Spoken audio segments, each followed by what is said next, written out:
was playing football. Everybody has to have an ultra ego. Weather conditions tonight. We're expecting winds up to 15 miles per hour in a wintry mix. How will that impact your ability to throw the ball? Mr. Unlimited. You gotta be unlimited. You gotta have a thought process to be unlimited. So when people ask you what you're thinking about or what you want to do in life or where you want to go, unlimited. Tell them I'm unlimited. Yeah, we gotta put that nigga on the list.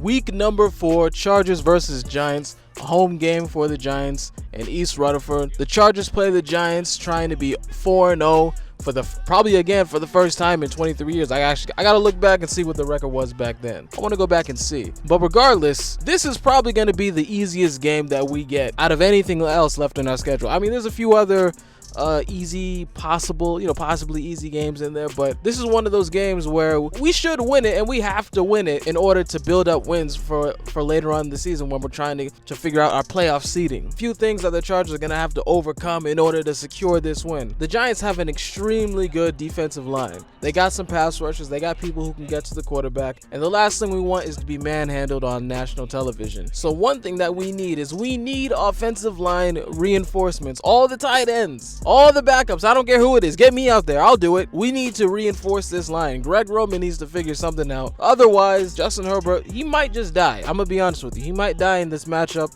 if we don't reinforce this offensive line. It could be worse than the Broncos, who knows? We saw Justin Herbert last week survive getting hit like 14 times, but regardless, this defensive line is probably worse. But one thing that I personally believe that the Chargers need to do is to establish the run.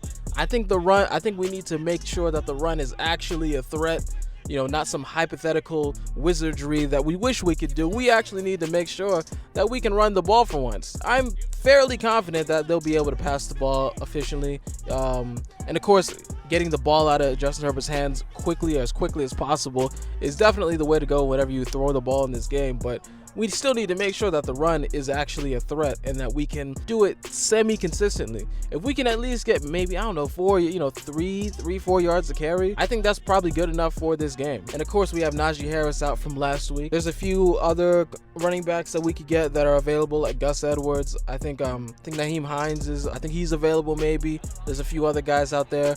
I heard there's some Alvin Kamara ties. We could talk about that at a later date. The point is, we do need another running back, but for this game, it's just going to be Omarion Hampton and Kamani Vidal. I think it's going to be those. It could be Haskins as well. I'm a big fan of Haskins. He's not that fast, but he's pretty quick. So I like to see when he plays. But it's going to be probably both of those guys are going to be activated, and all three of them. It might be all three of them getting touches in this game. Who knows? That's something that's going to be big, establishing the run. And on the defensive side of the ball, we need to make sure that we put Jackson Dart on a target. We need to make sure he's enemy number one. All the confusing tactics and Tampa 2s and whatever we need to disguise blitzes, put fenders in his face, corner blitzes, all that. Throw all of that at Jackson Dart. All the crosses to the offensive line, we set picks, we need all of it because he is a rookie quarterback. Not to say rookie quarterbacks are naturally bad, but they've historically given the Chargers belt to ass on every occasion possible.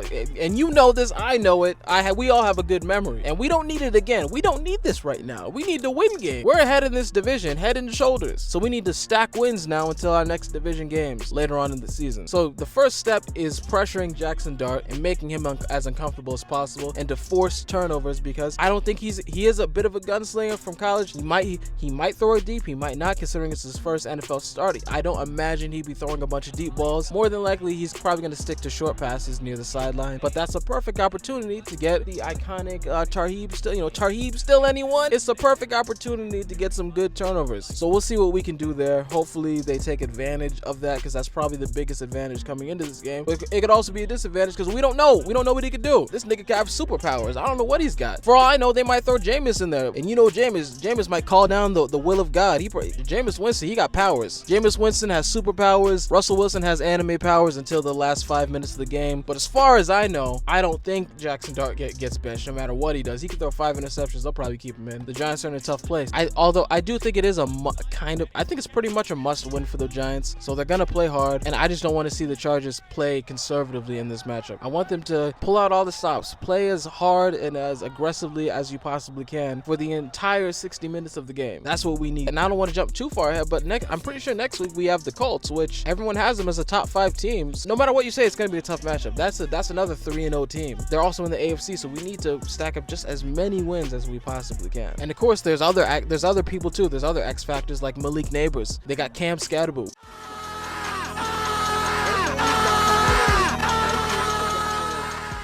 Yeah, him. We gotta watch out for whatever this guy's gonna do. I don't know what's going on with him. Maybe we should have picked him in the draft. You know, shout out to Amari and Hampton, but that guy's crazy. He's built like a bowling ball, just rolling down the lane, down the A-gap. That boy is huge. He's huge and wide and makes a lot of noise. I like him, but we need to shut him down. And Malik Neighbors, that's another guy I wanted a few years ago.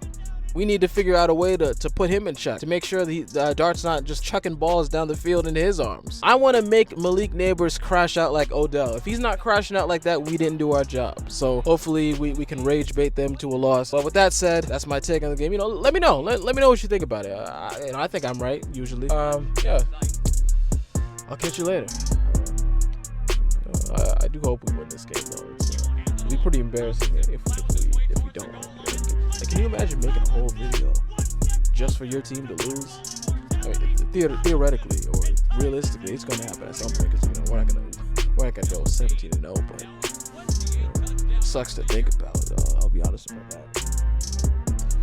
But, hey, who cares? You know, we all do our best at the end of the day. Yeah, I'm gonna go eat some more food. I'll see you around.